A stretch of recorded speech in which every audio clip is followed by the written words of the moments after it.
Hello and welcome to what might be episode 216 of the Crate and Crowbar, recording on 19th of November in Austin, Texas. And with me here today are some people who are going to talk now. I don't know what they're going to say. I'm Zach. I'm Kevin. And this might be episode number 310 of Video Games Hot Dog, a podcast that we don't normally record in Austin, Texas. I think... we're the three of us are here at Fantastic Arcade in Austin, Texas, and thought we would record a podcast, but then we realized that we didn't know which podcast it was. It's a podcast of opportunity. So this is probably because we are, if I know anything about us based on this week, it is that we are all very lazy. And, so this is probably to disappoint the intersection of the Venn diagram of the fans of both of our podcasts. You only get one episode out of both feeds this week. Yeah, probably. If you like Crate and Crowbar, you're going to be really pleased to get a little bit of that with also some cool guests who are going to be right up your alley, and you're going to discover a whole new podcast that you're going to love. If you like Video Games Hot Dog, you're going to be even more pleased because you get 2/3 of this podcast is Video Games Hot Dog, and you'll discover the Crate and Crowbar, which is a great podcast you're going to love. If you like both, you're screwed. You could listen to it twice. So, we're here at Fantastic Arcade. Yeah. Where we've seen video games and seen people talking about video games and talked to a lot of people about video games. Fantastic Arcade happens in the Alamo Draft House here. One of them, there's multiple, which is a cinema where they serve you food and drink in your seat. And during Fantastic Arcade, it's a cinema where you are watching cool, interesting people talk about cool, interesting video games while people serve you food and drink in your seat, including alcohol. Yes. And there's really... lots and lots you of want beer. for nothing. You can just sit there all day and just be served everything you could possibly want whilst being constantly entertained in a really comfortable seat. And it's amazing. I don't find the seat to be particularly comfortable, Really? but everything else that you said was You need to go to some UK cinemas. Okay. In previous years, Fantastic Arcade has been affiliated with Fantastic Fest, which is like a Film festival. Yeah, film festival for horror and fantasy. I don't know what its actual charter was. I only went to see one movie when I went last year, and that was Phantasm, and it was terrible, and Riff is wrong about believing that movie is good. But this is the first year they've separated from that. I don't know if it was because there was some sort of bureaucratic weirdness between the events, or because they just Fantastic Arcade outgrew Fantastic Fest, or vice versa, or why they split it. But we were sort of curious how it was going to be this year, because it's the first time that it's geographically and temporally distinct from an existing thing. But it seems bigger and just as good. And better, honestly, because it was always just overflowing. The theater was just overflowing with movie attendees. Yeah, it's been good this time. I'm just going to jump in quickly to say, did I say who I was? I think I introduced the podcast and not myself. I think that's possible. You're Tom Francis. I'm Tom Francis. Hello. So we've been playing some games at Fantastic Arcade, and also watching some talks, and I guess we're going to talk about those games, right? Yeah, the way that Fantastic Arcade works is that they have a festival selection, and they set up a bunch of computers in the bar of the Alamo Draft House with a sort of a finicky launcher Game Maker, I noticed. that you can use. Whenever Actually, it crashes, you can see the Game Maker icon in the system tray. I know without checking that it's an old version of Game Maker because newer versions of Game Maker don't let you launch another executable from within the game. And I actually had to do the exact same thing for the special edition extras for Heat Signature. I wanted to just I don't even want to launch them. I just want to open a folder on your hard drive. And modern Game Maker won't let you do that because you just can't fuck with anything to do with Windows. This is just all protected memory space or something. Yeah, so the Heat Signature extras with the Supporters Edition is secretly a Game Maker file that literally just invisibly opens a folder and then closes itself. Best game I ever made. There's a launcher. It doesn't mean every game that is in Fantastic Arcade has to run on a Windows PC, which... Yeah. I mean, most games, I guess even console games, are developed on a Windows PC, so, and it's pretty ad hoc. I mean, West of Loathing was in the selection last year, Heat Signature is in it this year. I don't remember, did we just send them a build? And we did, and then we got here and it wasn't working, and so we had to make a new build. And that's a common experience amongst... but it's cool that you can... I like the system because if you have like 2 machines dedicated to each thing... it's people can't necessarily play what they want, and like one can have a huge queue. And Yeah. I think this year it would probably be Untitled Goose Game would have had the huge queue if they had like dedicated terminals. A lot of the times when I walked into the bar, every one of the stations was being used to play Untitled Goose Game by a much broader cross section of attendees than any other game that I ever saw. This is I'd be interested to hear from you guys if you saw the little video they put out before, like let's say on Twitter, you're friends with these guys and they're about to do this announcement, and they send you that and they say, how do you think it's going to do? What would your reaction be? I didn't see it. I would have said this will probably get 100 likes or retweets or whatever, because it was cute and cool, but not the explosive phenomenon that it became. Yeah, it's totally my kind of thing, and it's totally a load of my friends' kind of thing, but I had no idea like that just blew up in a crazy way. I have never seen any video game announcement or anything blow up the way that did. Like it was just suddenly everywhere in every press outlet that I follow on Twitter and see on a regular basis.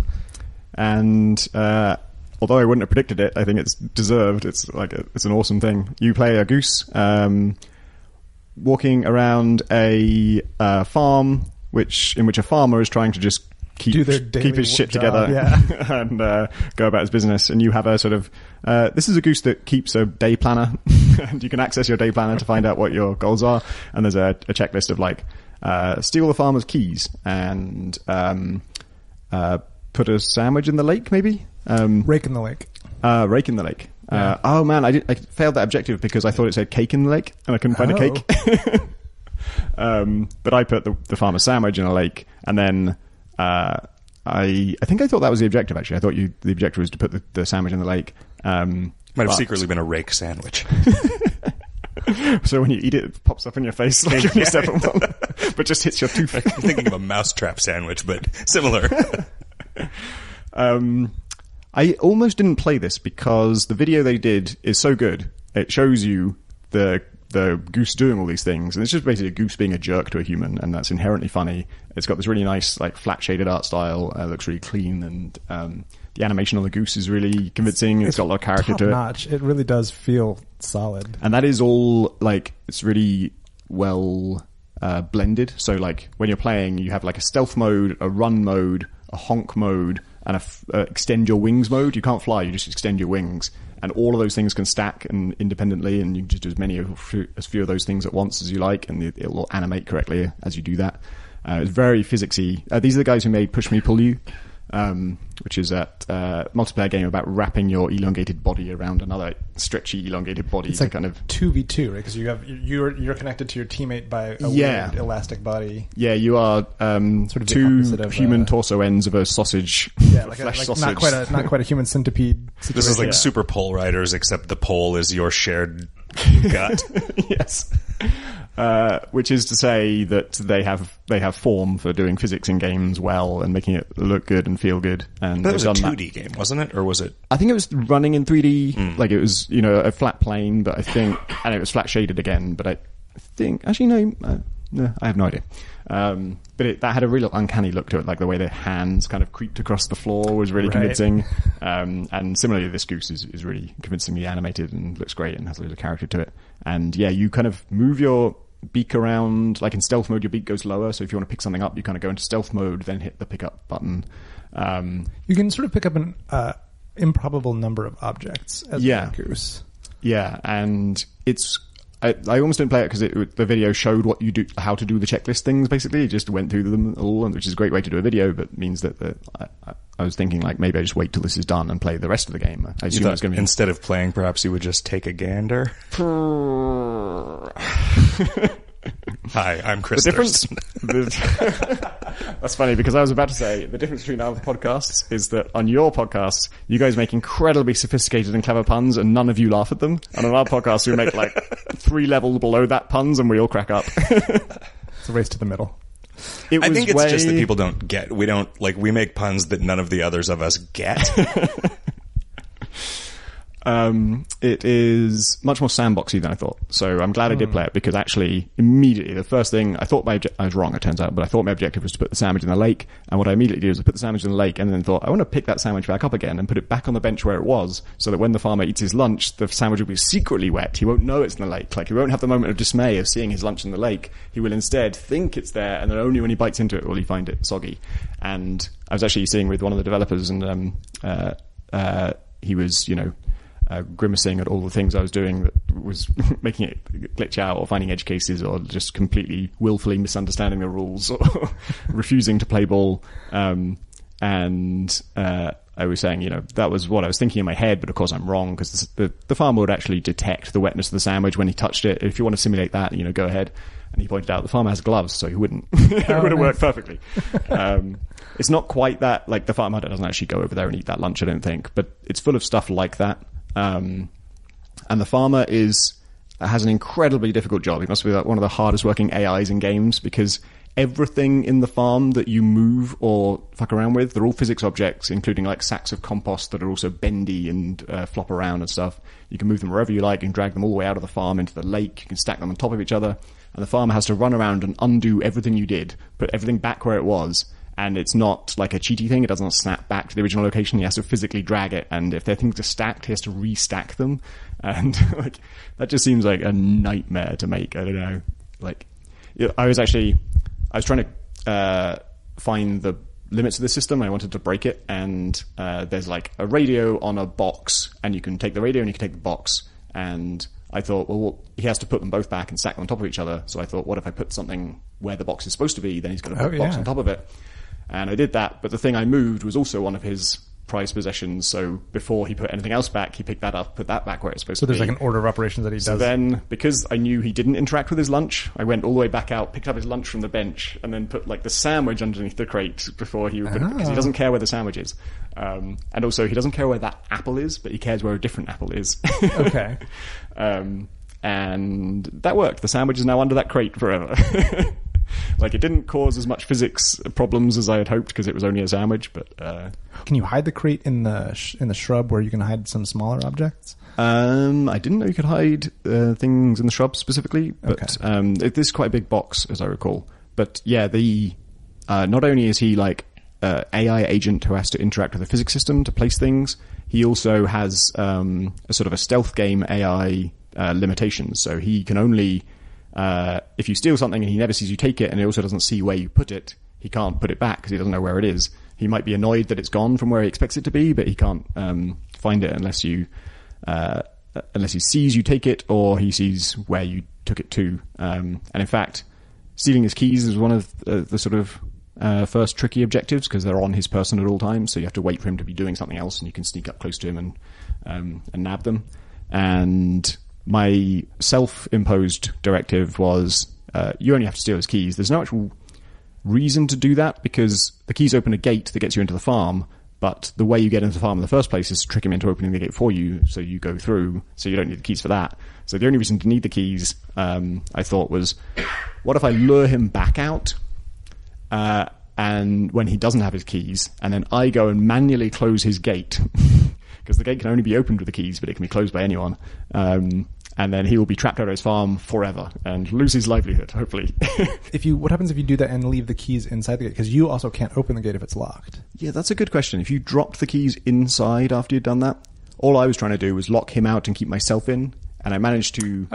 I managed to get as far as I stole his keys. I tricked him to going out of the farm, and I managed to shut the gate. But in the struggle to sort of do that, it's very physicsy, and you have limited turning circle as a goose, as we all know from nature.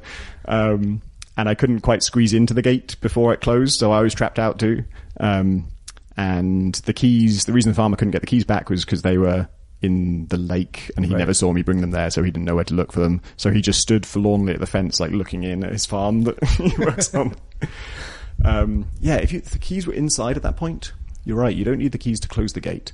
So they could be inside, and then you could always bring both the keys be trapped back to him if they're still outside the gate. But yeah. if you could drop the keys inside and then both of you are outside and lock the gate. Maybe Might you be might just be in a possible to- state where the game just can't. Yeah, I mean, that's so intentional. You have to work so Right. hard to make that happen that at that point, I think, as a developer, I would be like, yeah, fine. But Well done. it wouldn't be completable because you could no longer do specific cruel things to Yeah. the Yeah. There's because a lot of- because the player are more of a monster than the goose is intended to be in which there. is the real victory, I think. Yeah.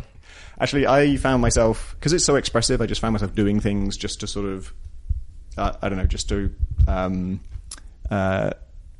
like, create the impression of a certain personality or something. So, like, soaking a sandwich is like a tricky thing to play a better prank on the farmer. I knew he was never going to come and pick it up. I just did it because in my head it was funny. And then I was experimenting with what I could pick up, and one of the things was like a carrot that's planted in the soil. And there's a basket next to them. I think there might even be one carrot in there already. And so I picked up the carrot, and what I was curious about is, like, does he put the carrot back in the ground? Like, does he replant it? And I think when he got it back from me, he put it in the box. Yeah. And so I was like, oh, he wants them to be in the box. I'll pick up all his carrots for him, and one by one put them in the box for him, and basically do his job and, like, farm for him. So you can be nice to the farmer as well, in a weird way. Speaking of organizing things, did either of you play Wilmot's Warehouse? No. Only about 5 or 10 minutes of it. I'm not 100% sold on the concept yet, I don't think. So, Wilmot's Warehouse is a game by the company name I forget, but it's Ricky Haggett and Dick Hogg. And it is a game that is, you are a little abstract square with a face on it, a very expressive face. And you are in a big factory, and you move around in 2 dimensions. And there's a window at the top of the factory where customers will occasionally ask you for icons, and there is a window there's a loading dock at the bottom of it's maybe 3 screens by 3 screens factory, where a truck will show up and just deliver a bunch of icons. And as the game goes on, you get more and more different kinds of icons, and you're given a bunch of time to sort of organize things in the delivery phase, and then you're given some time to deliver them to the people at the top in the delivery phase. And if you, like, screw up, you can eventually lose. But generally, it is intended to, I think, just be kind of a meditative game about organizing stuff. Yeah. And it is meant to appeal to the kind of person who likes to just putter around the house, or potter around the house, as you apparently say in England, because that's where Dick Hogg is from. Or if you also really like organizing, like, your inventory in World of Warcraft. shout out to Dick Hogg for having the name Dick Hogg, because that is great. If he was in charge of that company, he would be Boss Hogg. Boss Hogg, yeah. I thought it was pretty cool, and I would have gladly played it a lot longer, but there was some bug where occasionally one customer would demand 0 of a certain thing, and I was incapable of delivering that to them in a meaningful way. I just giving them... I did not realize that the person who was watching me play was the other person who had worked on the game. Like, I knew we know Ricky, and have for a little while, and Ricky gave us the idea for one of the West of Loathing trailers, and then stole that idea for one of the trailers for his own game, which I think was pretty unethical.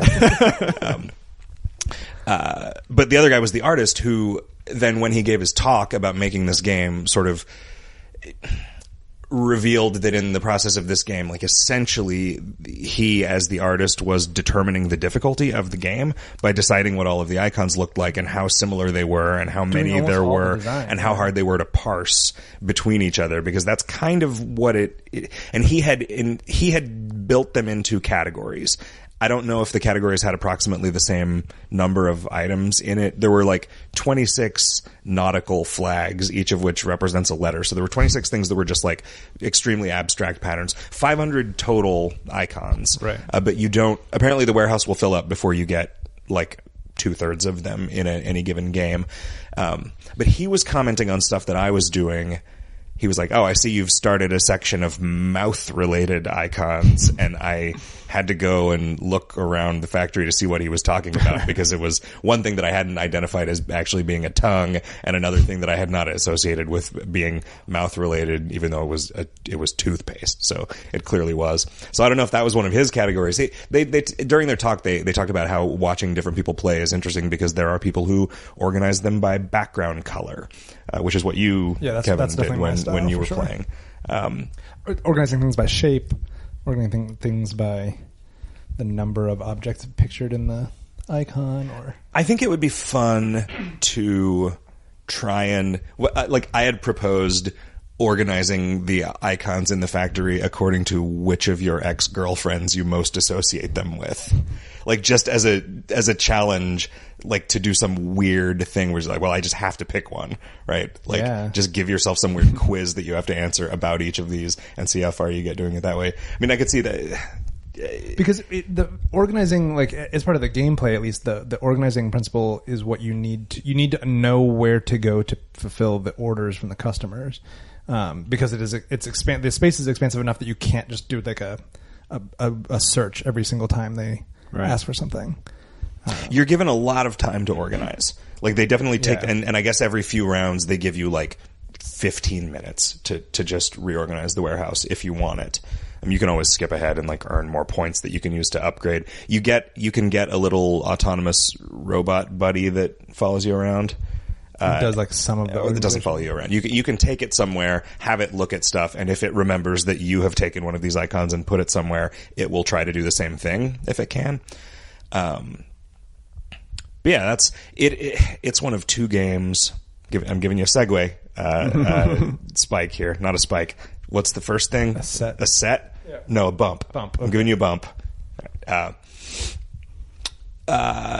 In the Humble Bundle. Yeah, it's one of the... Right now, the only way you can get the game is as a Humble Monthly subscriber. So it's one of two games now that are limited to that ecosystem that I'm... From this most recent month, too. Yeah. They're both in the same one, which is pretty strong work by Humble, I think. Right, clearly their intention was to... Although, I mean, I don't know. Did they know how good this game, and I don't know what other games are in this situation, Kevin? So in this month's Humble Bundle, they also have an exclusive on Bennett Foddy's new game called Getting Over It, which is masterful. It's probably my favorite game in the Fantastic Arcade selection that I hadn't had a chance to play before. It is, I guess it's based on a game called Sexy Hiking, which I am not aware of. But it is a very minimal control situation where you are a figure, sort of the lower half of your body is like an iron pot filled with water. It's filled with water? Yeah, if you get it going enough, it will slosh out. Wow. So whatever. You're incredibly buff, and you're holding a sledgehammer, and your only means of locomotion is by interacting with the world with the sledgehammer. So you can sort of push off with it, sort of like an oar, or you can like swing around like sort of like a pickaxe and try to like attach onto something. The sledgehammer is sharp on one end, right? You can kind of embed it in a rock. Sort of. It's anything with friction. It can sort of like, it has a purchase, but it will slide down surfaces and stuff. But it gets more of a bite on one side than it does on the other. So that is not my experience. Is that not true? Oh. But maybe it could be. I did not experience that, but maybe that's the trick to getting up some of the stuff that I was having trouble with. Can you like pull it in and extend it? Yeah, so it's controlled entirely by the mouse. So they're not the buttons, just the motion of the mouse. And so you can sort of rotate around sort of in an arc, or you can sort of extend it closer or further to your body. And so you can do things like just push it really quickly off to downward and like push yourself up and sort of jump in a way. It's tough to do that reliably. I was watching you play and you were holding the mouse with both hands, I noticed. Yeah, for a little while. I was like, because there were a couple places where you get to a point where you get a purchase that you've been trying to get for a while, and then you need to very carefully maneuver yourself because you're incredibly strong. And so if you have a pretty solid place for your hammer, you can then sort of very carefully rotate the mouse such that you are just sort of torquing your whole body around. And so you can do like almost a complete 360 over like a lip or something like that. There's like a couple places where there's just like a thing jutting out that you're trying to get up on top of. And it's right. Weird. I definitely made some progress and got some amount of facility with the controls, but I couldn't describe to you in a couple of sentences how the mouse movements actually cause things to happen to the hammer, because you're not exactly moving the hammer and you're not exactly moving the guy. You're applying force to the hammer as the guy. Yeah, and it kind of depends on where it is and what angle. Circular cursor, which is the direction that that the hammer is pointing, more or less. and its proximity to you is like whether it's sort of in close to you or extended at full arm's length. Early on, you can make a lot of progress just by sort of swinging in wide circles, because it'll sort of just eventually you'll find a purchase and you'll swing yourself up over stuff. But then the terrain gets more and more, I guess, aggressively difficult. And all the while that this is happening, while you're playing this, Bennett Foddy is sort of commenting on your progress or your lack of progress or the backwards progress that you will inevitably make when you knock yourself off the mountain and all the way back to the beginning. Is that actually voiced? I believe it is. I haven't listened to this. It is, and it's just Bennett. It's just Bennett saying the things that are, and it's very, very good. Because he did that trailer, right, with sort of a rhyming verse thing in which he explains the concept of the game and that he made it for a particular kind of person to hurt them. Yeah. So, and it is incredibly amusing. And, eventually I'm sure that I will play it and get to the point where I'm just incredibly frustrated and angry. But for the moment, at least, it's still funny enough when you think you're about to make a great move and then you accidentally bump the wrong direction and it just knocks you flying off the whole. But I assume there's generous checkpointing that would restore you to the last safe place, right? The last safe place is always the bottom of it. Yep. That would just destroy me. I think I kind of, he said he made it for a particular kind of person, and I just knew in my bones that is not me. And even if it wasn't for the fact that you could fall off and lose all your progress, it did not look like my kind of thing, but that just seals the deal. I'm not even going to try it. I was never able to make much progress with QWOP. I spent probably a couple hours trying to, actually get running or whatever, but I just couldn't get more than 10 meters or whatever. And this is so much more approachable in that, the controls are even more fundamentally simple, and the physics is even more more. And it's much easier to make a couple of screens worth of progress that then tricks you into believing, oh, I know how to play this now. I have any agency in the world. Yeah.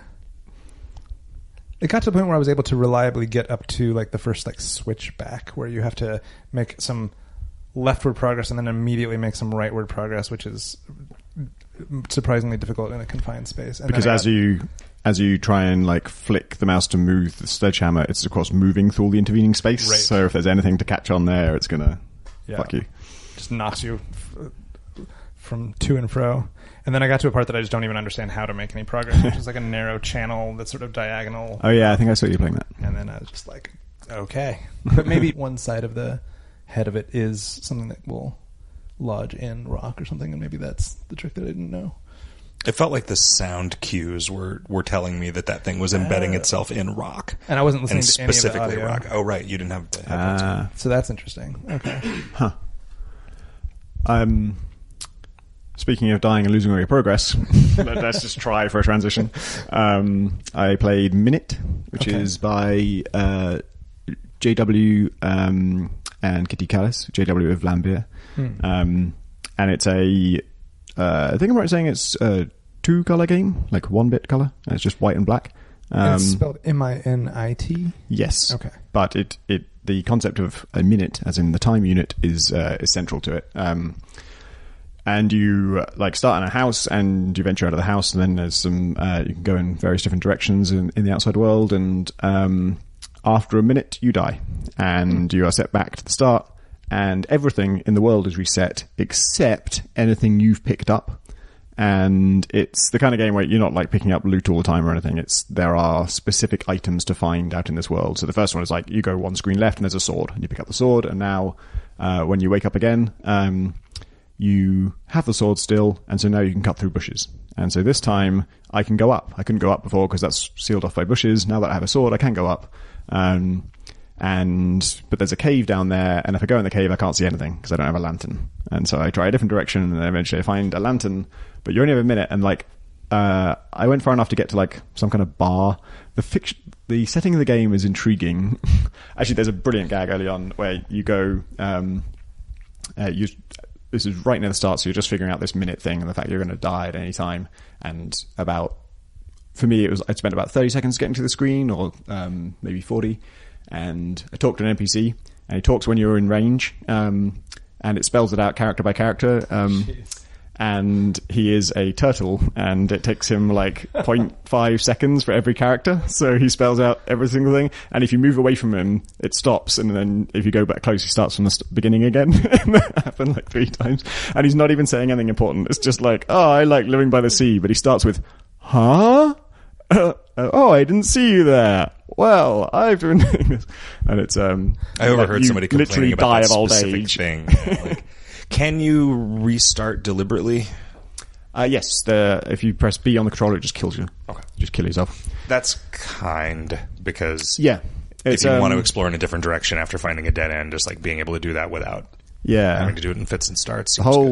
I'm very anti resetting and losing progress and stuff, and so I wasn't sure. I knew from the concept of this game that, like, obviously they're trying to not suffer that problem, like, by the fact that you do make persistent progress, and that's going to, in theory, the new items you get mean that you can quickly go to a new area that you couldn't go to before, rather than having to tread through the same terrain. And that actually did end up working for me. I thought I was going to be annoyed about getting reset, even with the new items, but it did feel quick to get back to where you needed to be, and you often had new avenues to explore.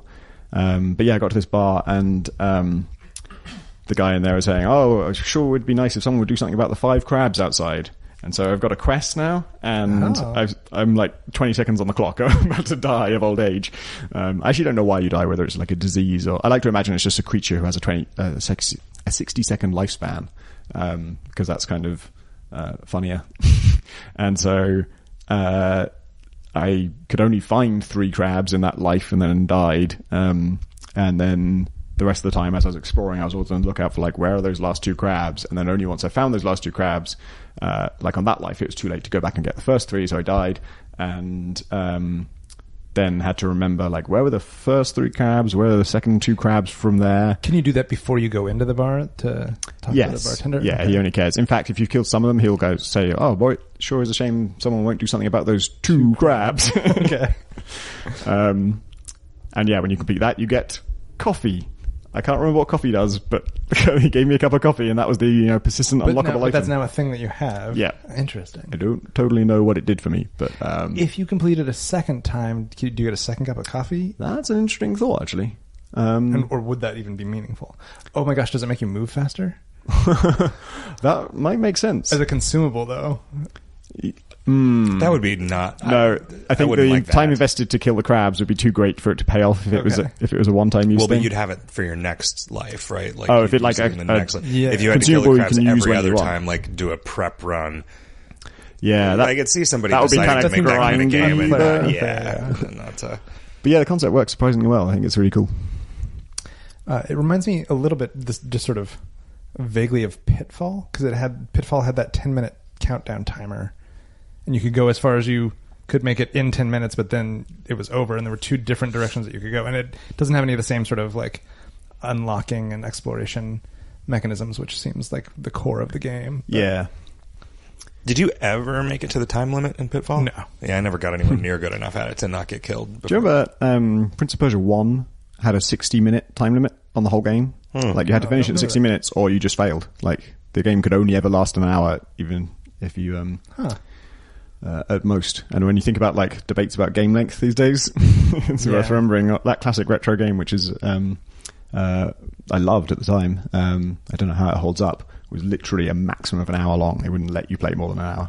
Did you ever read that book that Jordan Mechner published that was his diary from the time that he was developing Prince of Persia? No, I've heard of it though. It's worth getting. Yeah. Recommendation to you and to our listeners. Do you guys play anything else? I played, really speaking of co-op, I played a game called 10 Mississippi, which I don't remember. I saw the woman Karina Pop, P-O-P-P, whose Twitter handle is just her first name misspelled and then Pop, which I think is pretty good. I don't remember if she said it was like a student project or it's a sort of a small... It's in HTML5, I think. She made it in some JavaScript framework that I hadn't heard of, so one of the 9,000 JavaScript frameworks that exist. But it is essentially a photo, like a series of photos that you play through as kind of QuickTime events, and it's just like a fictionalized set of vignettes of like just parts of her day, and you just go the 10-second chunks of her day, and you just go through and you just do various things, and like you have to hit different keys in different orders and different frequencies to accomplish different things. And when you go for your morning jog, you're hitting QWOP, which I'm assuming is just like a joke, hitting those in sequence. And I only played through it once, but I guess the point of it is that every time you go through, each part of it goes faster and faster and faster, and then maybe then you're just dead. Is it like a Jason Rohrer style rumination on mortality? But it was good. It was hearing her talk about it. It was also like kind of deliberately meant to sort of uncomfortably put you not like the player is not the player character in any sense at all, and very, very deliberately so, and uncomfortably so, and almost like a weird voyeurism. Yeah. And like just like exploring the notion of otherness, which is funny because that's the one thing that the author can't have. Like when they make the game, they can't ever experience. Right, they can't really play test for that. Yeah.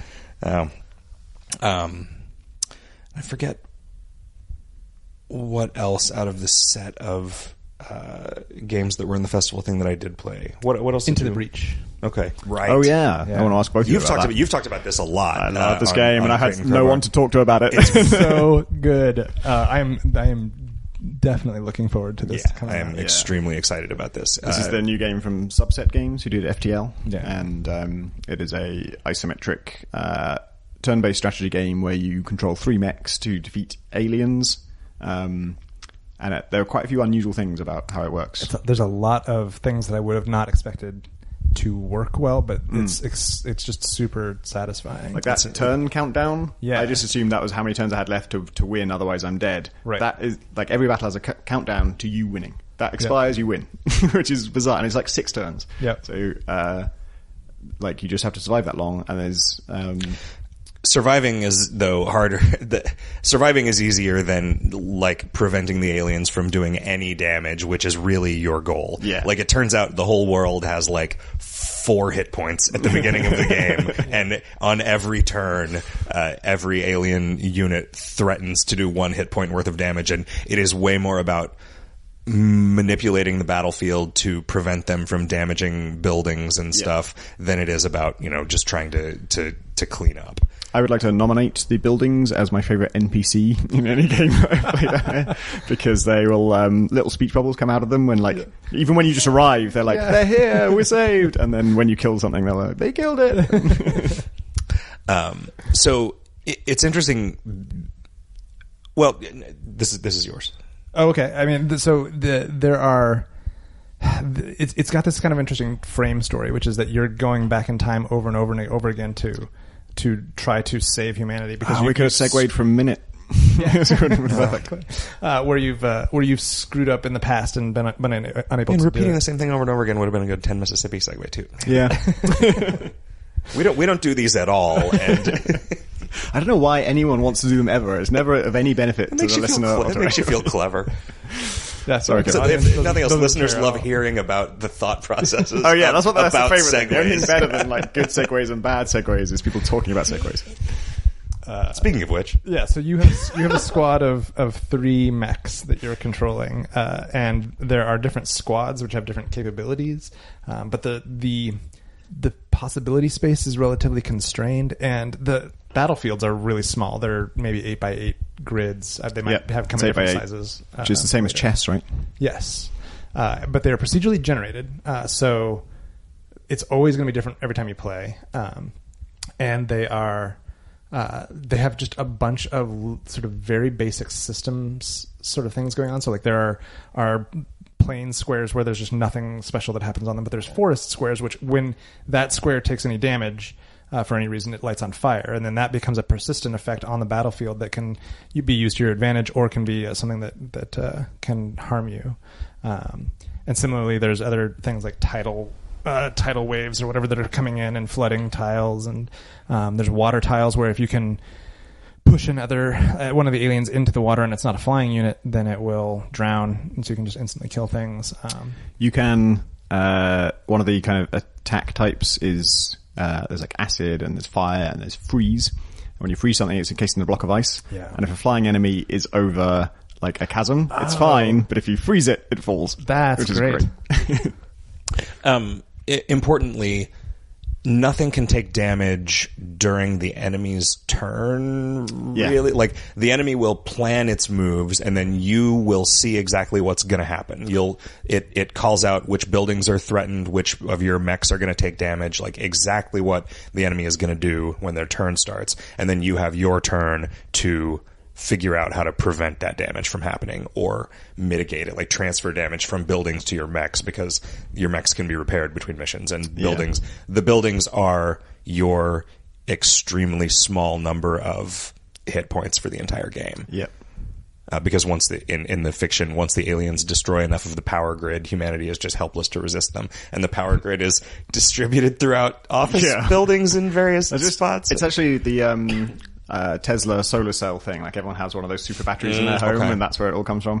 And they're very low on power, I guess. I guess it's like everyone has one. They can only afford to lose 5. Like, they're only 5 over capacity. And because most of the Earth has been destroyed at this point. Yeah, and these are the remaining humans. It's each round becomes a sort of very interesting, tightly constrained puzzle.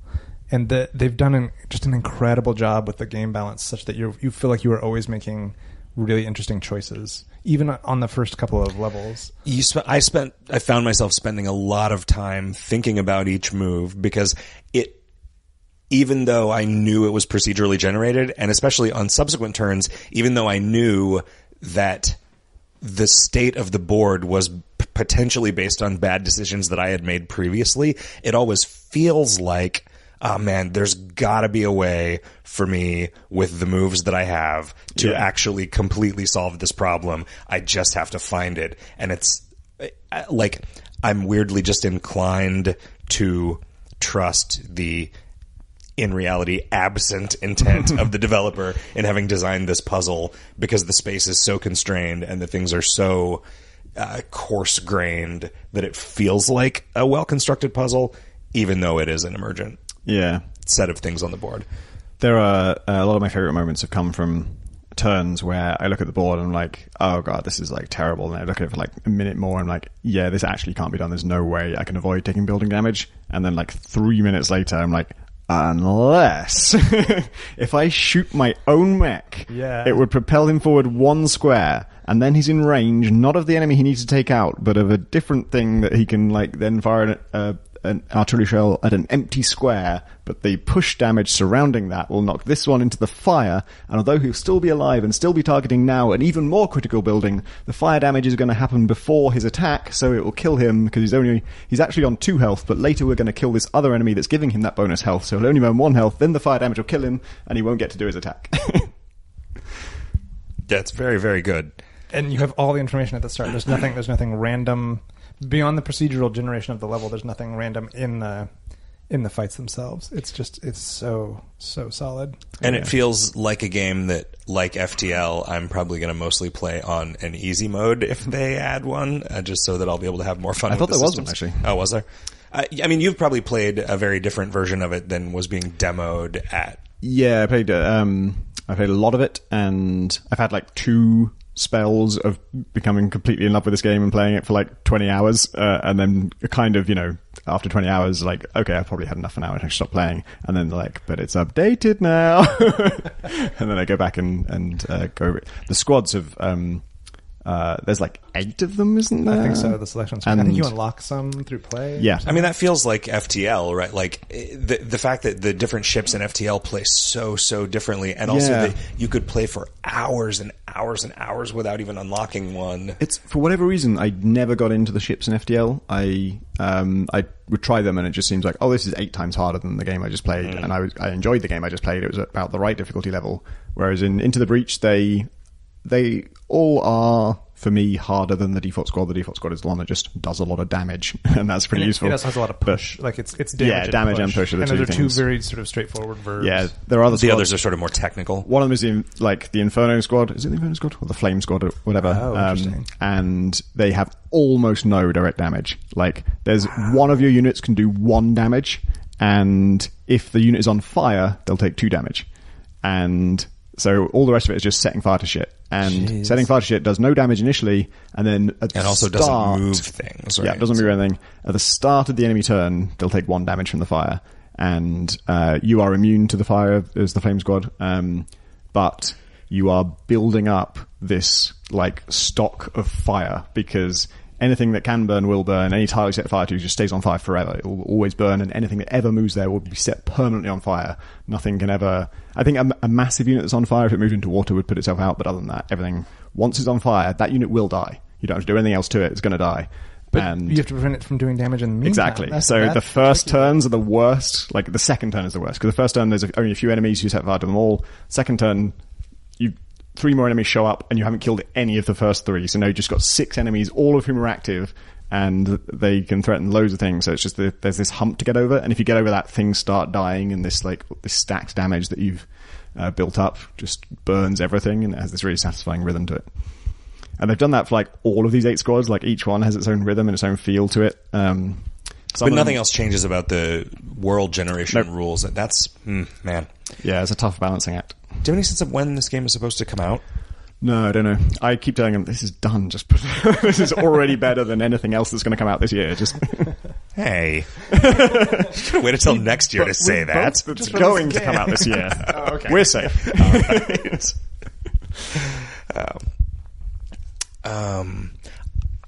you see any talks that were interesting to you? Yes. Did you? I need time to remember what they were. Excellent segue. I did. I'm happy to talk about the one.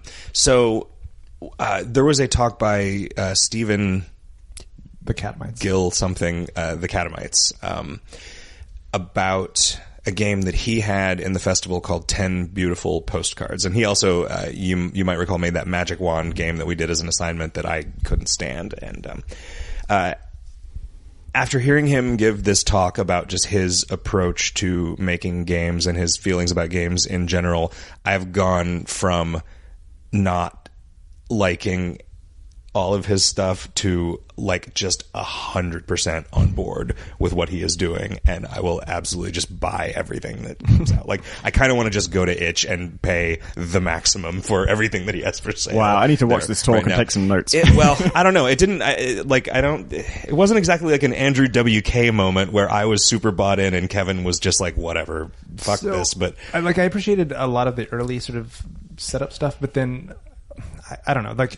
He talks a lot about how he makes the games and just sort of puts things in arbitrary places for no particular reason, and that I don't understand how that works as a person. He talked in the beginning about growing up in Ireland and his experience of video games, just period, being as a weird kind of alien thing that he had very limited access to. And he described... He felt like he was seeing these artifacts of something that was much larger. He would see a Mario... Yeah, he thought that Super Mario Brothers was a licensed game of a cartoon that they just didn't have in Ireland or something. That it was a reflection of some larger thing that he was seeing on the wall of some sort of allegorical cave, and trying to make sense of it. That's such a fascinating... and that I kind of love, that the notion that everything that you're seeing is just the tip of an iceberg that you can't perceive. And you spend all this time wondering, what must the world be like, that these are the sort of artifacts that you're that are dripping down to you, and then the disappointment that you must feel when you realize, oh no, this was the core of it. That's got to be world shattering. But then the way that he deals with that disappointment is just to make stuff by challenging even the most basic assumptions about things, I feel like at this point, if I learned that Oikospiel was made by him, I would suddenly go back and try to spend 6 hours plumbing the depths of Oikospiel. Things like the assumption that the camera should follow the player in a predictable way are things that, nobody challenges this. And, probably, honestly, there's a good reason for that, because genuinely a lot of what this guy makes is pretty garbage looking and feeling to play.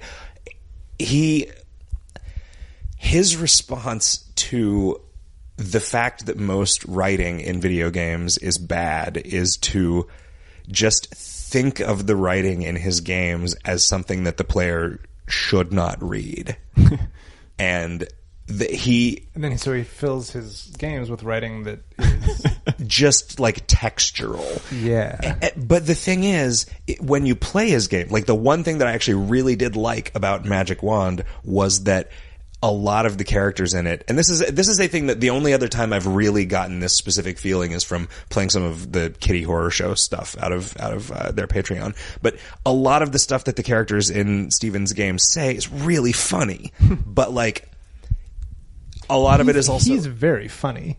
Like he's very like sardonic and yeah, but also very soft spoken, and you wouldn't know that necessarily. And has what is to me a like nigh impenetrable accent, and also speaks pretty quietly. But yeah, his talk I can definitely recommend. Like I don't recommend watching all of the Fantastic Arcade talks, but dig into that one because he described how he wants the writing that he does for his games to be as close as possible to automatic writing. Like he just does not want to be thinking about it. Like he just literally wants the noise in his brain to come out as text on the screen. Watching him wander around the spaces that he's created in this postcards game, and this was a lot easier to navigate, it looks like, than Magic Wand was, because it's all 2D. Yeah. You're wandering over what looks like a building scape, but you can just there's no collision on anything. Like it is a 3D camera, and stuff is seemingly just randomly sorted in Z space or randomly placed in Z space, but there's always like the same shitty MS Paint door that leads you to whatever the next section of the game except for is. like weird interactive things like the freezer. So sometimes there are things that will take you into what is just an abandoned prototype that he puts in as one of the hotels that you can go into in this game. But hearing him wander around this space and describe it, and this is meant to in no way to disparage him, it was like listening to a child. If you ever like overhear a child by themselves making up stories about the stuff that's happening in the picture that they're drawing, or the things that are happening with the action figures from a variety of different sources that they're playing with, when it is just chaos, like when the child is too young to like care whether, oh, wouldn't it be weird if these Star Wars guys met these My Little Pony guys, and like what would that actually mean? But it just like he was just wandering around these spaces, like, well, okay, now of course this is where the mice live, and like these mice, they're like luxury mice. So these ones over here, like they've got all these really nice rugs that they've stolen from. And then he like tabs over to the prototype where he's like, oh yeah, I had this prototype of this game which didn't amount to anything, but this is where I got this rug from. And the rug is literally just an MS Paint like circle with the couple extra circles that are filled in. And then like just goes back to like talking about like, you know, and here, yeah, so these mice just run this rug shop here, and anyway, and then just like goes out another door into some completely just disconnected. Just the idea that his games are like an assault on the idea of game design rather than just badly designed games, and that they are just these stream of consciousness things. Because what it allowed me to kind of feel personally about them is that, okay, there is a spectrum that our games, like Kingdom of Loathing more so, because it's sort of more, because we didn't know what we were doing as much, more sort of the kind of DIY punk rock thing, less so West of Loathing, and I don't know, Firewatch or whatever, right? There's like video game, there's high production value thing on one end, there's us in the middle, but I never really understood what was on the other end of the spectrum, and I think it's this, because our response to writing in video games being bad was like, hey, what if we made one where the writing was good, and just everywhere that there's any writing, we try to make it funny and we try to make it high quality. You know, we also tend to write stuff into the game and then never edit our first draft. Like the first, like it is a, we are loose enough with the narrative stuff and embrace the absurdity of the setting basically because it allows us to put whatever in, and whatever we put in fits. We maintain a certain level of visual fidelity on it now more so than before.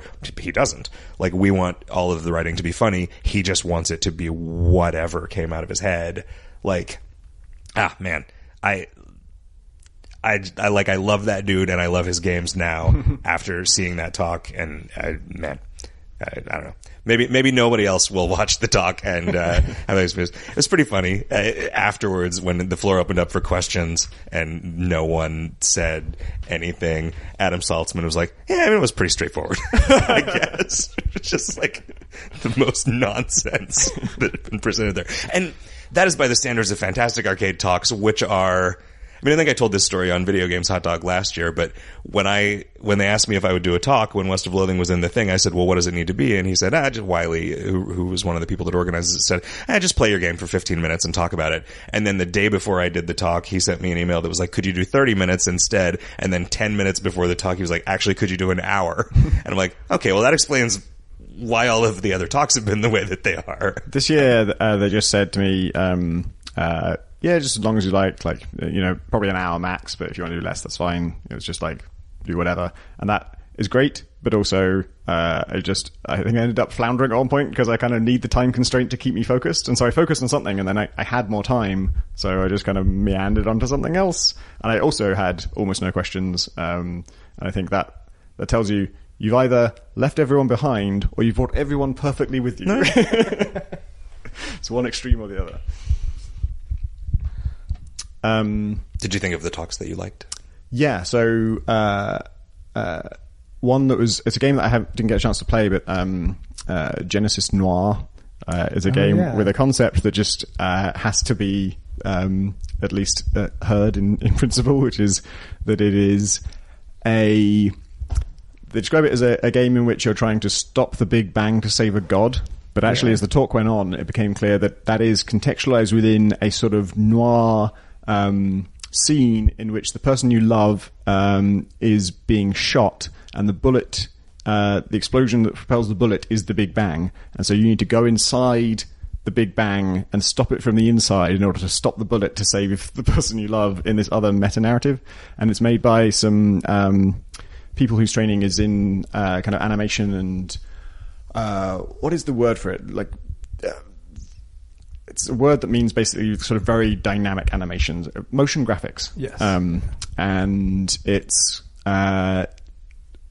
is the outline shape of the thing you're looking at smoothly transforms and distorts into the shape of the next thing they want to show you, and they use that for all kinds of really cinematic techniques, but of course in a way that like actual live action cinema could never do, because they distort the fabric of their reality to reshape it into the next thing.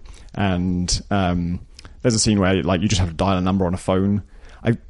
My best guess is that this whole thing just unfolds in two completely different narratives. Like one is the Big Bang thing and one is the noir thing, and like two very different time scales or something. Yeah, I don't think they're ever going to try and explain why one fits into the other. I think it's going to be because the scene they showed was like you're dialing a rotary phone. The rotary phone is just drawn full size across the whole screen, and behind it is your apartment in which you're sitting to dial this phone. And then you click on one of the slots and drag it round. As you drag it round, the rotation of the dial is used as the input magnitude for a distortion effect that then picks up everything in your apartment and just hurls it around in a kind of whirlwind that destroys your life, basically. So it's symbolizing that the call you're making is ripping your life apart, but they're doing it in that incredibly fluid and I just love the fact that it maps onto the motion. The fact that how far you turn the dial is determining how much your life is ripped apart with this incredible effect. Makes me wonder how many of those they've got in their pocket. Yeah, they also talked about their process, which is kind of mind-blowing, which is they're in Unreal Engine and they want vector graphics to do this stuff. It has to be perfectly smooth, it has to be perfectly you could do it sprites, but they said it would just be like a mega as frame for like 3 hours of animation, which would just be completely impractical.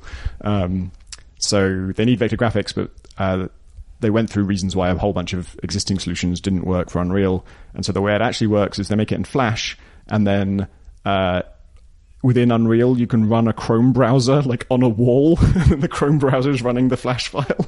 And so they make like an object in the 3D space of Unreal. That object's texture gets replaced with the Chrome browser. The Chrome browser loads the file, and that makes a smooth line thing, which is just kind of mind-blowing. There are a lot of talks actually from people whose background is outside of games, and they're coming into games and doing things that people with a games background are not doing. And this is definitely one of them. Like this kind of are so bizarre and fascinating, just like what people are doing. Yeah, and then you see their workflows, and you're like, oh my god, this is why no one in games is doing this. This sounds like hell. But yeah, this particular kind of animation, I think I was familiar with it. Like I'd seen it around, but it never occurred to me that that's a thing that games have never done. I've never seen that kind of. It's not just kind of morphing. It's like the lines actually become the new lines. Yeah, I feel like it's a thing you would see more often, like title sequences to films or something. Yeah, exactly. And it's used to really beautiful effect here. It was interesting how often Flash comes up in these talks. Yeah, and I think it's I don't know. Fantastic Arcade feels more like the kind of art scene side of games than it does like, I don't know, whatever particular sub-orbit of the games industry I'm normally exposed to. Well, because I feel like there's like sort of mainstream indies that are trying to make things that have commercial appeal because they want to hopefully make some money, and I feel like a lot of the games that they curate towards in Fantastic Arcade are games that won't probably ever have any commercial appeal, but have some interesting sort of take on something interesting to say as a work and not like, because there are some amazing, like we saw Below was one of the talks that I went to, and there was not much content to the talk. It was mostly literally him just playing the game for an hour, but it was gorgeous. The game is so beautiful. I think it's Cappy Games. They did he was Super Time Force. Yeah, and I think Swords and Sorcery. Yeah, exactly. And like Jim Guthrie did the soundtrack for it, and that's just haunting. And it has. I love things with tiny characters. This is probably apparent from my 2 games with tiny characters. It is like we were watching it on a giant movie screen, and the characters still seemed small, and I was like, this is going to be crazy on a monitor. What kind of game is it? It is a roguelike. There are like authored sort of set piece sections. Like the beginning is a sort of the same every time you play, but then you get down into sort of a procedurally generated cave area, and then there are sort of interstitial areas that are authored. And the monsters, the sort of the enemies that you encounter are strange. It seems like there might be a mystery that unfolds over the course of the game. That was the sense that I got, but it was not clear at the beginning, just in the first hour of gameplay, what exactly was going on. The monsters are composed of these little gems that that act kind of like hit points. As you hit them, they become inanimate and you can pick them up, and they seem to be some sort of currency for unlocking further areas in the game. But then some of them get elongated and become shields, and some of them become swords that the enemies have, but they're really abstract shapes sort of floating around. It's just like, I don't really know if this is their final form or if this is sort of an interstitial thing that they're working through. I don't know what it's going to look like in the end, but it all came together as a sort of a beautiful whole in its current shape. Wow. I think I keep mixing it up with Crawl, because Crawl, the characters in Crawl look like Super Brothers sprites, and also it's a single word that you can kind of associate with being in a dungeon or whatever, but it's also just a normal word. I played a bit of Below, and I did poorly enough that I was not able to get below anything. Yeah, you could probably die. You could probably die on this. I never died. Area. I couldn't even find anything that was a threat to me. It's wordless, and it's not wordless in the way that like Limbo is wordless or Inside, another one-word game. where they keep working at it until it doesn't need any text. There's nothing to explain. It's just obvious how it works, and as soon as you press a button, you're immediately like, oh, this is what I'm doing. And there's a huge amount of information you need, and it was not going to tell you any of it. And you roam around alone in this, like, for me, rainy, like, moor. Yeah. And I found 4 fishes and a bottle of water, and then fumbled with a crafting system for like 10 minutes before I figured out, like, you can't combine 2 things, you have to have like 5 things. And so I had to combine 4 fishes with a bottle of water, and that made a stew. What's the other game that's very stylish like that came out after a while that oh man, it was really anticipated. It's very like Dark Souls-y. Oh, Future Unfolding? No, that's also another wordless one where there's a lot of information, but it doesn't tell you any of it. That's what I'm reacting to. Shit, I can't think of the name of it. It was like hotly anticipated. It's been at Indiecades for a few years. Was it like a year ago? Yeah. Hyper Light Drifter? Hyper Light Drifter. Oh, yeah. I definitely got that sense from Hyper Light Drifter, which also those characters kind of look like that style. Like, very stylish. Tall pixels. Also, its title is just a simple single preposition. But yeah, it seemed like there was a lot going on there that it wasn't telling you about because it just wasn't. Yeah.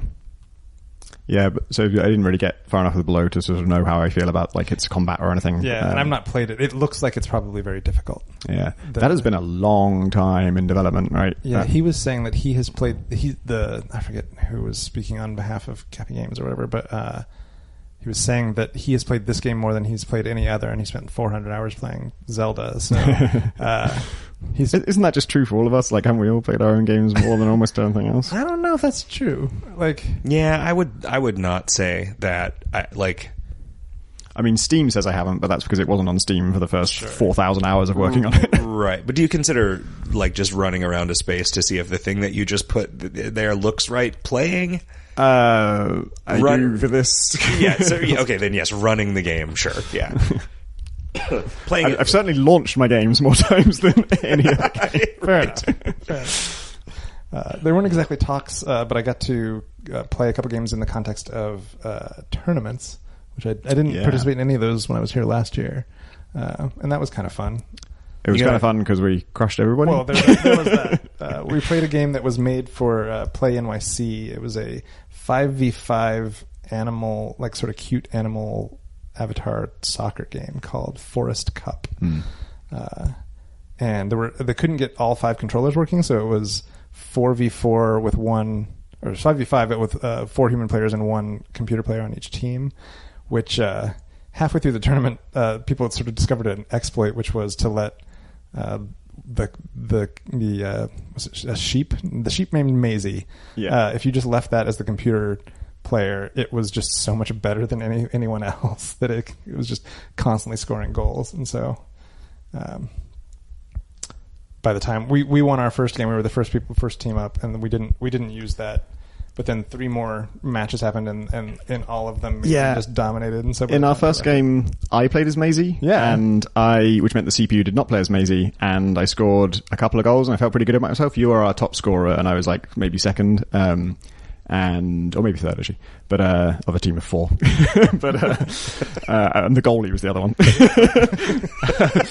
But still, I felt good about my performance and thought, yeah, I did pretty well as that Maisie character. I got a couple of goals. I'm pretty good. And then for the rest of the tournament, if the AI, you just don't play as Maisie, then Maisie is the incredible MVP of every single match. And I realized, like, wow, I really tanked that for our team. We still won, but like, if I'd literally just quit out of the game, we would have scored like twice as many goals. You guys won some nano blocks. Oh yeah, we as a prize we got some like knockoff baby Legos, or not the opposite of baby Legos, because baby Legos are like large duplex. Ironically, these are larger tiny Legos. Yeah, these are just very young Legos. Yes. Tom assembled a duck, which then earlier today Victor converted into a goose using some parts of the other system. Okay, I noticed my duck was missing, and then we gave it to the goose game people. I could only find the duckling that you made, but her legs have been removed. Yeah. That was to make a horrifying larger beak on the goose. Yeah, I'm glad my work went to a good home. Yeah, it became a little trophy for the House. Is that the Goose game people?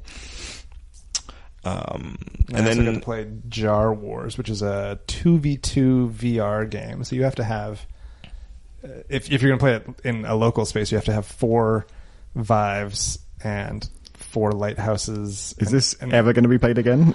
Well, so I think the idea would be to do it over the network, right? So you could play with people in different spaces, which would probably actually be preferable, because the idea of having a larger, like if I had a VR room, I would want it to be large enough that I could walk around in, and I'd also I have not spent a ton of time in VR, but it seems like you really want to have some sort of system where the wires are not at your feet. Yep, that would be ideal. Because it is that I was continually stepping on them and feeling like I was going to rip this headset off my head or break something, and that was very distracting. But you're playing as a brain in a jar with 2 little robot arms, and you pick up some weapons, and they have sort of melee weapons, and they have guns, and you and your teammate are trying to destroy the other team's brains in jars, and your health is indicated by the amount of fluid in your jar. And so one of the ways you can restore health by going and grabbing a bottle of water and pouring it on your head, which is cute. And they just have a bunch of funny weapon systems and interactions, and it was a lot of fun. What were your favorite weapons to use as a brain in a jar? Well, so they have shields and swords, and you can theoretically you can knock bullets with the sword, but I was nowhere near that skill level, so I mostly was picking up pistols or revolvers, and they had a machine gun that would sometimes spawn. You could grab that, and so it's tough because everyone who started the first game that they played was completely, no one had played the game before, so everyone was a complete novice, and then by the time the tournament rolled around, and the semifinals, it's your second time playing, and your finals is the last time playing, and each time you get a little bit better, but it's still not enough to feel like you have any kind of mastery over it. So I was still just having trouble with the basic controls of just dropping things and picking things up, and I don't it's a thing where you'd want to spend an hour just sort of playing with it before you'd actually play it with a human, I think, if you're competitive at all. At least everybody was in the same boat. Sure. And you won and got a cool trophy. That's true. I did get a cool trophy. Trying to think if there were any other little games. I played some of the cabinet games that they have. So in addition to the PCs, Fantastic Arcade commissions a handful of games, like half a dozen games, and then builds little arcade cabinets for those and sort of peppers them around. And so... trying to remember, there was Stakes Are Too High is one. All right. Sorry, but you were going to say something. Was Lauren Schmidt's music thingy, or sort of noise cellular automata thing there? Yeah, so that was Lauren Schmidt made 3 games or 3 projects that were all sort of part of the same thing, and you could select which one you wanted to play out of that. And the sort of most gamey one was Panic Variations, I think was the name of it. Right. But was the one that makes the noise? Yeah, the noise thing. That if you go up to that cabinet, you can select which one. The top menu is selecting one of the. Because that was she explained that in a talk, and it's pretty amazing. It's cellular automata is where you have a grid and some cells are filled in, and then there's a set of rules that say any cell that's filled in fills in everything around it and then unfills itself, and then you do want another generation and that changes, and then obviously those new filled in cells obey those same rules. And this, it seems like it sort of randomly picks a bunch of rules, right? There's a little icons on the bottom. I don't know. Yeah, I was really. Oh, is that what those icons meant? Yeah, I assumed that. Okay. One of those would be a filled in cell gets another filled in cell on the right, and another one would be a filled in cell becomes unfilled, or there was no explanation of that. It's just a bunch of icons, and those would change over time. But it runs that for generation, and that creates a line of cells, and then it makes another line of cells, and it makes another line of cells, and then those rules are morphing over time. And every filled in cell. That whole line is basically a kind of scale of pitch, and so filled-in cells towards the left would make a low noise, and filled-in cells towards the top would make a high noise. This makes so much more sense now that you're describing it to me. If the cellular automata had somehow generated a thing where just the left half was black, you'd hear a low tone. If it's a whole load of dots, you'll sometimes hear kind of a more kind of coarse tone in that area. And if it's alternating with the lines, sometimes up, sometimes low, sometimes high, you'd hear this alternating pitch. And it's just visually, it's a really cool thing to look at. And then sort of reverse engineering in your head, like, oh, how does that pattern that I'm seeing relate to that sound I just heard? And the sound is kind of discordant and sometimes horrific because it'll be tuneful at times, and then there's just like the cellular automata has changed, or it's just got to a generation where it's all black and now it just goes and it's horrific. What's that one called? I don't know. Yeah, I don't remember the name of the... It's a single short word or something, as I right. recall. Inside. There was above. Crawl. Yeah. Oh, crawl's good, actually. Kind of is a crawl. Drifter.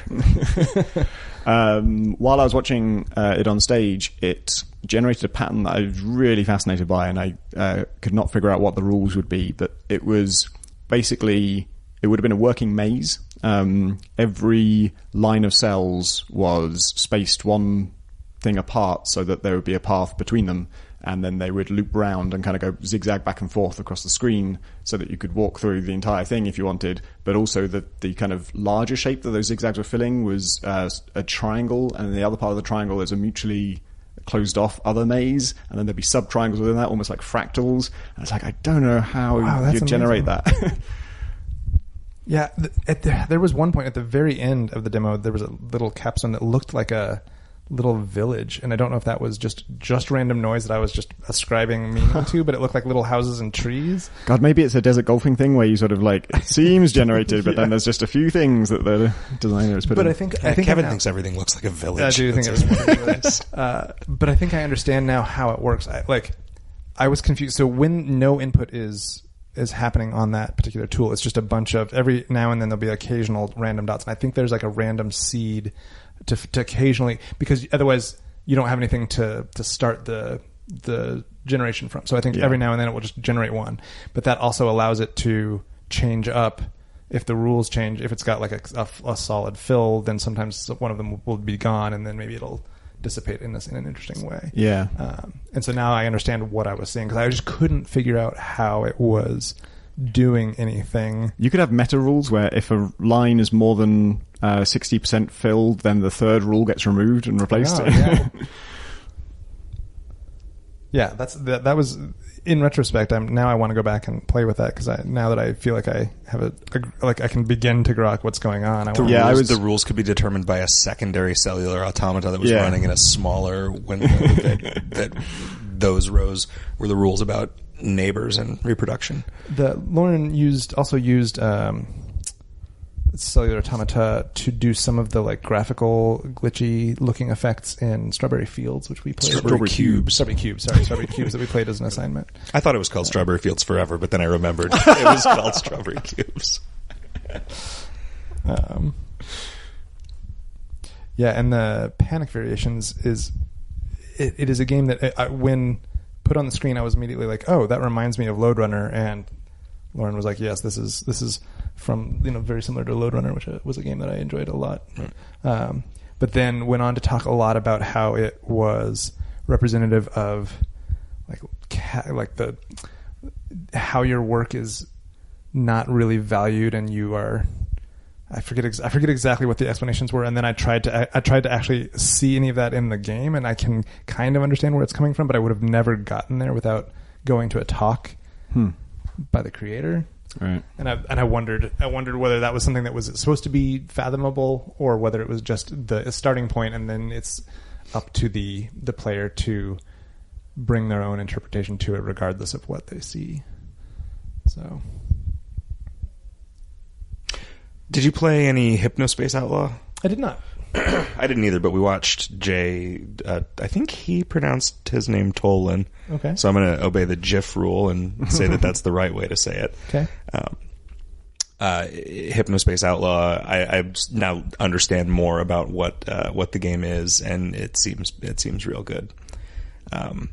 It's about a weird sort of alternate history 90s internet that is delivered to people while they're asleep via a telepathy peripheral that you put on, and you're in the fiction, you're only allowed to edit your web pages while you're awake, but everybody's browsing them while they're asleep, and you are a volunteer moderator trying to deal with IP infringement claims and violence stuff, and to protect people because the pages can't be edited at night.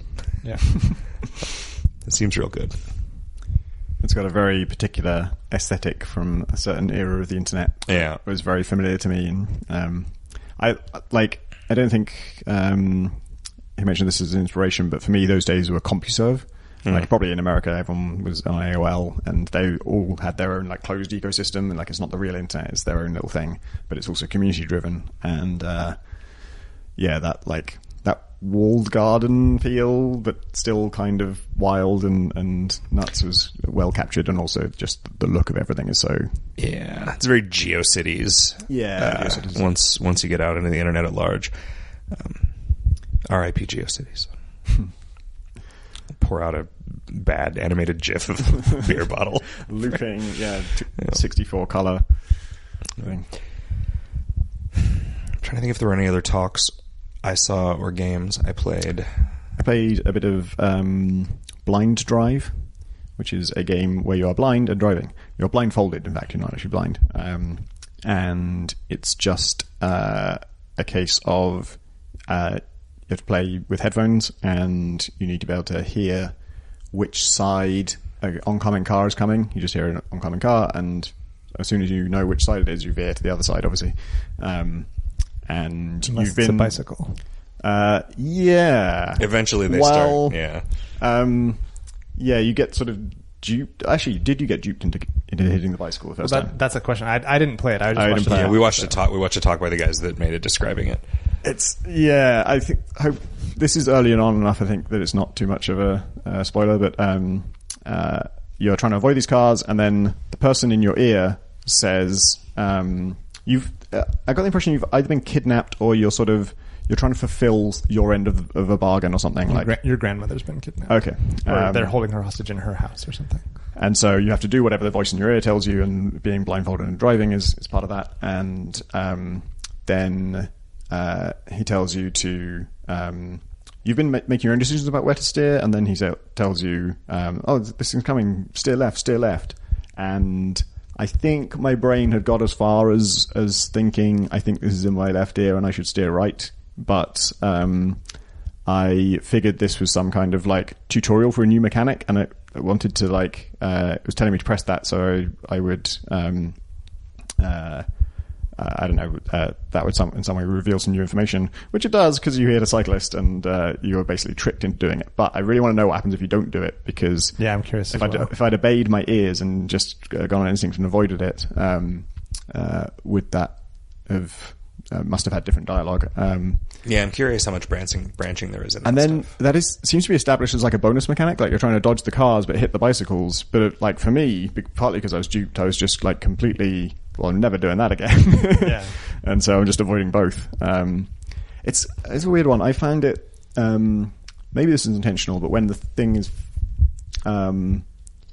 it was really kind of the same challenge each time. Things come at you faster or slower, but really it's just... for the first part of the sound, you can't tell at all which side it's coming in, because... I don't know if this is literally true, but it sounded that way to me. And it would make sense, because when something's like 500 meters ahead of you and 2 meters to your left, it doesn't sound like it's coming from your left, right? It sounds like it's coming from in front of you. And as it gets closer, it's more and more to one side rather than in both ears. And so for me, it was just kind of waiting until I could tell which ear it's coming in. And it's so simple. It's just left or right.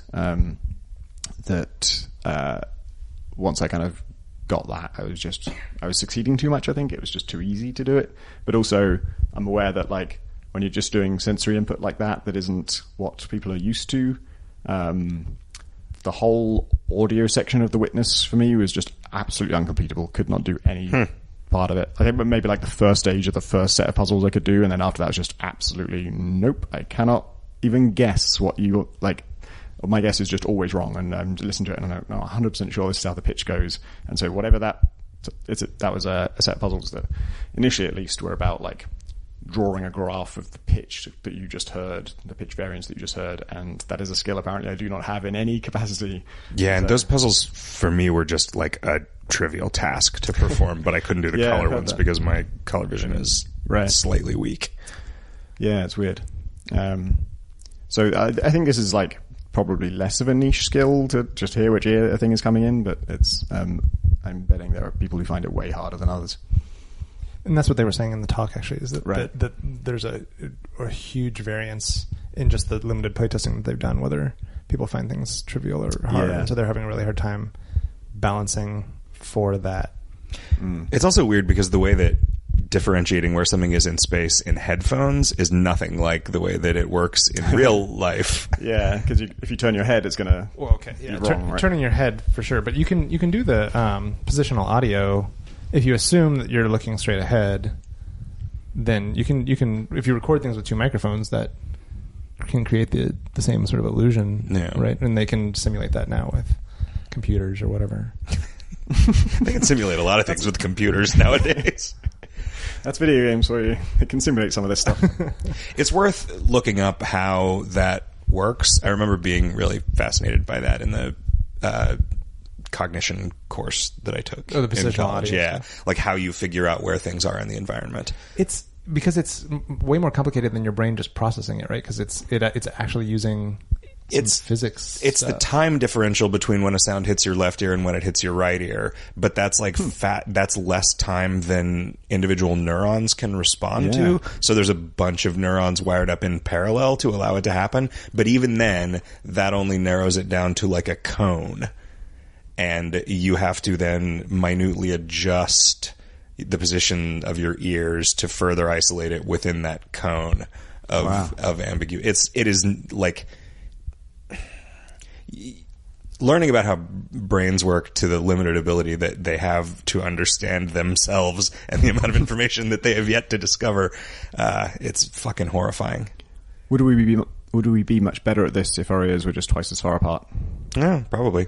Like the speed of sound. We'd be able to see so much if we just had eyes on either side of our head instead of in front. Right? Yep. I still maybe really put those eyes in the ears so that they can just be on like a separate appendage, like a sort of mounting you bracket. Can see what's coming. I still really want the VR game that's just this is a bird simulator, but it simulates the part of a bird where their eyes point in dramatically different directions. I think I've played that just on a flat screen where half the screen is looking left and half the screen is looking right. And as you move forwards, How does you'd think it would be halfway passable, but it's not. Sorry, it was in VR because I said this maybe even on the podcast. And somebody replied to me on Twitter saying, "Oh, I made a demo of that. Here it is." And I tried it, and it was just like, Yeah, what is the experience of that? It seems like it would be nausea-inducing. It doesn't cohere in your head. It just you kind of can't process it. Like every now and then, there's a moment where the things line up, and so there are experiments where they've taken people's vision, like they put goggles on people and they just flip it upside down.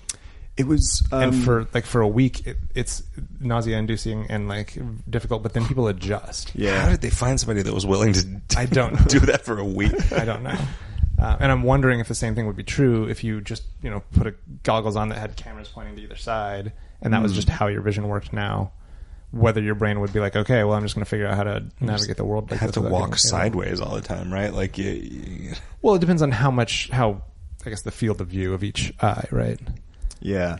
I think actually the thing I tried was like a sort of chameleon simulator where you could adjust each view independently. Oh, wow. So yeah. With like the thumbsticks? I don't know. I'm really hazy on what the fuck this thing did to me. Like, I had a really unpleasant experience with the thing someone made to test the bank theory I account had. was so much lower afterwards. I don't get it. Maybe it was an amnesia simulator. Or an amnesia inducer. I think the last game that I can remember playing was Pipsqueak. It's a game by Jenny Jia Xiao. I'm probably massacring the pronunciation there, but it's very different than a lot of the other games that she's made, which are sort of very sort of personal games about sort of her life and sort of navigating her world or whatever. And this one is actually kind of like a little puzzle game. It's like a turn-based puzzler where you have 2 button inputs and you're a character that is existing on a gridded world, and you are 2 by 1, and each you have 2 feet, left and right feet, and each button advances a foot ahead of you. And so if you want to walk in a straight line, you alternate left and right. When if you want to turn, you just keep pushing the same foot, and it will sort of alternate, go in the 8 spaces around the other foot.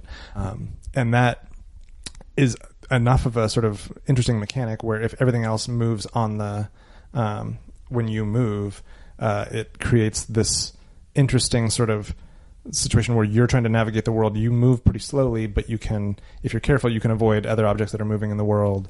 And then you have to, like, navigating corners becomes sort of a tricky challenge, and you're trying to actually collect objects in the world and navigate to, each level is just sort of getting from the beginning to the end. Sometimes you have to collect a key to unlock a gate or whatever. But it was really kind of clever and neat, and I hope she continues working on it, because I think this was a game that was just commissioned, so I think it's just been a couple of weeks of development.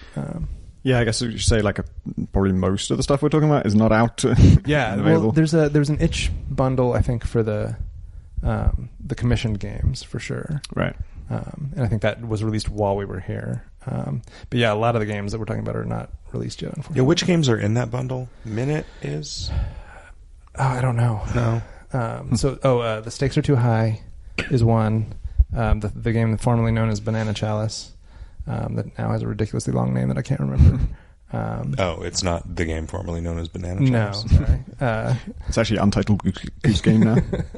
The Pipsqueak, Lauren Schmidt's little game collection. Good. Forget Me Not.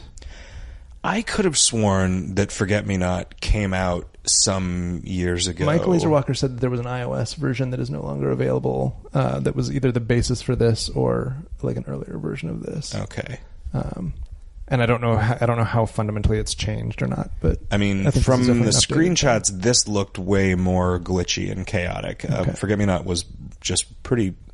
It was like Pac-Man, but you could kind of grind on walls to build up speed. This did not have any of that. This is a navigating sort of a Pac-Man-like space where you are continually shooting,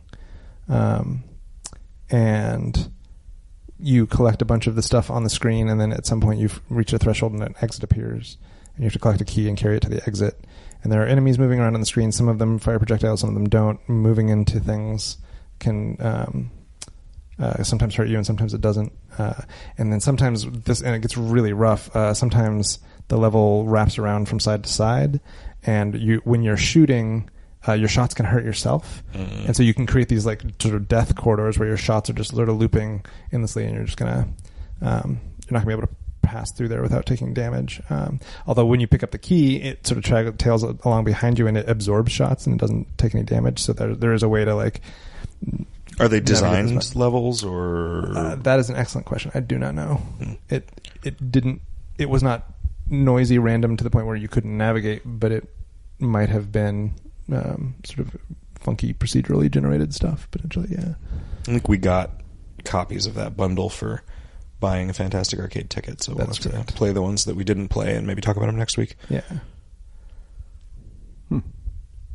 Yeah, so that's Fantastic Arcade. Yep, I think that's all we got. We don't have a second section to this because we don't have any questions or anything.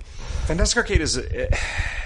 It really feels like it is a thing for developers. It feels like a show that is sort of difficult to justify spending the money to come to from all but a just like networking and like fellow feeling perspective. It seems it's like it has fairly little public facing value. Yeah. But like I think that's totally a lot of the fine. talks I do not imagine would be that interesting to people who are not working in games. Agreed. Some of them would be. Oh, you know what we didn't talk about was the guy who made The Stakes Are Too High, which is just a weird game where you're a sort of Mario running around in these environments where everything is all these 2D physics objects, and it's like about navigating the American healthcare system, but it's like he just made up every room as he went along. Yep. It's not... It's fun to play through.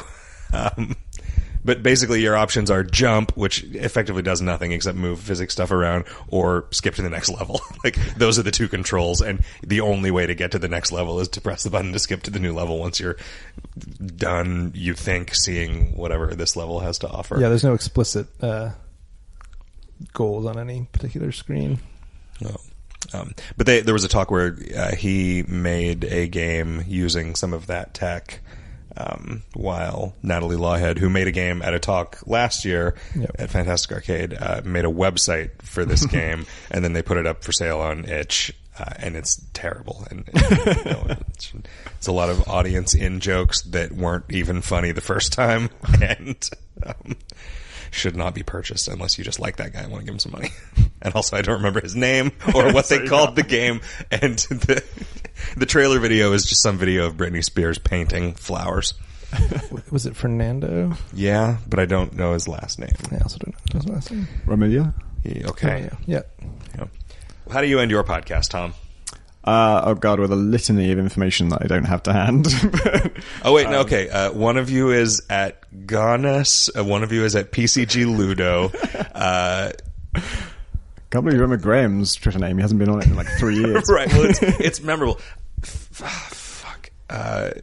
Pippo spells hers. If you can spell Philippa Ward's username. PHILLIPA. No. Caveat for this: I can't accurately assess the double P. Right. Double I feel like if she didn't spell it every time, I would be able to recite it. I don't remember Chris Thurston's. Is it just C. Thurston? Yes. Okay. All right. And you're Pentadact. I should do yours then. You are at Zap Jackson. Mm-hmm. Kevin, you are at Puzzle Theory. Jim, who isn't here, is Mogwai Poet. Is there an underscore? There is. Mogwai underscore Poet. Yeah. And Riff is at Rifflesby. Yeah, I thought there was riffles in it, but I couldn't think where it goes from there. And then you all say thanks for. Well, hang on, not yet. Are you guys just going to join in on that? Oh, I'm going. Okay. But first, we should mention we both have Patreons. And right, podcast is supported by that. We never mention our Patreon at all. Thanks to our generous Patreon backers every week. That's true. The made up ones. No, that's the terrible secret. Is our Patreon is patreon.com/CreightonCrowbar. Ours is patreon.com/VGHD. God. Yeah, I don't actually know. Just search for Video Games Hot Dog Patreon, or go to videogameshotdog.com and click the Patreon button. Yeah, and we have CreightonCrowbar.com for all links to all the other things that I'm not going to remember off the top of my head. Discord. Yeah, we have a Discord. I can't remember them. There's a YouTube channel and a Discord, but it just you can just go there and do that. Yeah. We have forums where we post show notes. We usually include those links in the Twitter. You can follow us at VG Hot Dog on Twitter if you want to follow the podcast. And Crate & Crowbar is at Crate & Crowbar on Twitter. And all that remains to say is thanks for listening, everybody. Cockaboo-boo-balaya.